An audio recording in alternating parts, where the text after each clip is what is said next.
अस्सलाम वालेकुम दोस्तों, तुसीं देख रहे हो मेरा पंजाब टीवी। तो मैं तुहाडा मेज़बान मुहम्मद लतीफ़ खरल। दोस्तों सब तो पहले अपने चैनल करो सब्सक्राइब और नाल ही बेल आइकन करो प्रेस ताकि साडी हर नवी और बेहतरीन वीडियो का नोटिफिकेशन सब तो पहले तुहाडे वीरां तक पहुंचे, ताकि आसानी मेरे वीर और वीडियो देखने सब तो पहले। अज दोस्तों भरावां वास्ते माशाल्लाह जी प्योर नीली का एक तोहफा लैके हाजिर होए हैं। माशाल्लाह जी मझ प्योर नीली दी सुवन नूं तैयार है। बाकी किनवा वारा है, किन्ने दिन लैगी, सारियां गल्लां होणगियां मालकां नाल। लोकेशन साडी तहसील आरिफवाला, जिला पाकपुर शरीफ है। आरिफवाला तो तकरीबन 15 तो 16 किलोमीटर के फासले ते असीं इस टाइम मौजूद हाँ।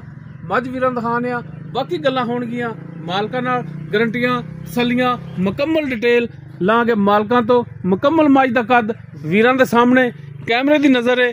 माशाल्लाह जी तुन्नी कोली दा नामो निशान कोनी, बिल्कुल प्लेन पेट, बिल्लियां अखां, छोटा छोटा सिंग। माशाल्लाह जी मोड़ के काठा चलाया है, छज्जा रंगे कान, कन्ना च पशम और माशाल्लाह टोटल चोटी ते पशम है। माशाल्लाह पैरों की बिल्कुल साफ सुथरी, पिछले दोनों पैर जिहड़े ने सफेद। माशाल्लाह थन बड़ा लाजवाब लग्या, रुग रुग दा थन कला कला। और माशाल्लाह थब्बियां दे विच लिबास इसदा जिन्हों कहते हैं गिठ गिठ दियां विरलां। ए जनाब वीरां दिखा रहे हैं गिठ गिठ दियां विरलां। माशाल्लाह जी माशाल्लाह कला कला थान रुग रुग दा। छोटी वक्खी दे विच वीर देख सकते हैं, बिल्कुल छोटी वक्खी, बिल्लियां अखां दोस्तों के सामने, छोटा जा मूँह।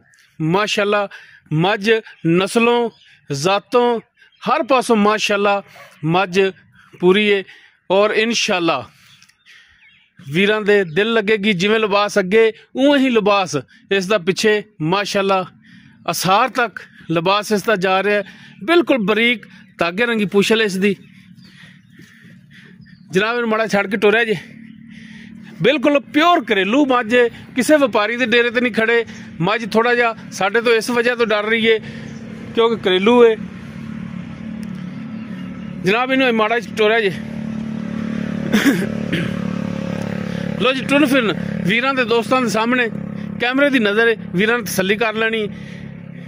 माशाल्लाह जी इत्थे लै जी बन लो बन लो बन लो।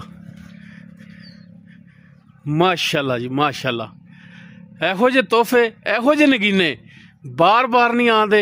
माशाल्लाह जिहो जिहा तोहफा अज वीरां नूं असी दिखा रहे हैं।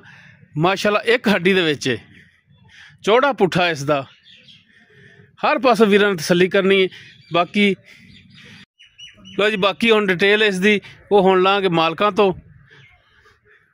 हाँ जी जनाब सलाम अलैकुम जी। वालेकुम सलाम जी। की हाल है जनाब? ठीक ठाक। की नाम है अपना? मुख्तियार अहमद जी। मुख्तियार अहमद। अच्छा भाई मुख्तियार मझ अपनी घर दी? हाँ जी अपने घर दी है भाई। मझ ने किनवा वारा सुना है? हाँ दूजा सुनी है जी। दूजा वारा हुण सुना है? हाँ जी दूजा सुनी। पहला वारा भी घरे पीती? हाँ जी घर पीती है। ठीक हो गया जी। अच्छा जनाब पहले बारे कितना दुध कर दी रही? पहले बारे जी 14 लीटर बच्चे नूं छड्ड के चोंदे रहे। 14 लीटर चोंदे रहे जी बच्चे छड्ड के। हाँ जी तो हुण इंशाल्लाह दुध वधेगी 14 तो इंशाल्लाह 15-16 लीटर करेगी। अच्छा जनाब गल है सूण दे विच हुण किन्ने दिन कट दी है? तकरीबन इहदे जी 5-7 दिन ही पए ने। तकरीबन 5 तो 7 दिन हफ्ते दे अंदर बाहर नसूब पैना हफ्ते दे विच सूणा है। ठीक हो गया। अच्छा जनाब हुण थणा दी पिछे दी तुहाडी गारंटी? हाँ जी साडी गारंटी होगी। कोई भरा कवे कि जनाब सुमन वाली बाज दोस्त ने ले जाना ना बड़े सफर ते सुमन दे विच अगर तैयार हो ना जानवर, गल सुन लो मेरी, कोई 2-4 दिन 5 दिन हफ्ता लैंदा होवे ते भरा इहो कहंदे ने कि जनाब सुमन तो बाद लै जांगे, बयाना असीं करा दिंने आ। बिल्कुल असीं सुमन तो बाद देंगे, कोई रौला नहीं। ठल्लोगे? हाँ जी ठल्लांगे। सुमन तो बाद अगर कोई थना च मसला मसाल होया जानवर साडी जिम्मेदारी होवे। तुहाडी जिम्मेदारी? साडी जिम्मेदारी। ठीक हो गया जी। ते जनाब हुण की इहदा मुहब्बतां चाहतां वाला जिहड़ा रेट कर दिओ जिहड़ा पक्का जा?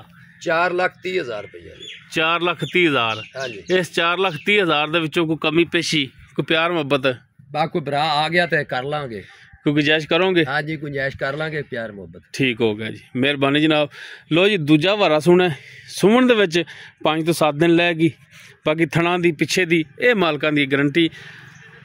अगर किसी वीर दे दोस्त दे छोटी पसंद आवे वीर नंबर ते रबता कर सकदा। 0321 57 29 251 व्हाट्सएप कॉल नंबर है। डिमांड इसकी 4,30,000 है। कमी पेशी ਇਨਸ਼ਾਅੱਲਾ ਹੋਵੇਗੀ। ਇਸ ਦੇ ਨਾਲ ਹੀ ਆਪਣੇ ਮੇਜ਼ਬਾਨ ਮੁਹੰਮਦ ਲਤੀਫ ਖਰ ਨੂੰ ਦਿਓ ਇਜਾਜ਼ਤ। ਇਨਸ਼ਾਅੱਲਾ ਮਿਲਾਂਗੇ ਇੱਕ ਨਵੀਂ ਔਰ ਬਿਹਤਰੀਨ ਵੀਡੀਓ ਨਾਲ। ਅੱਲਾ ਹਾਫਿਜ਼।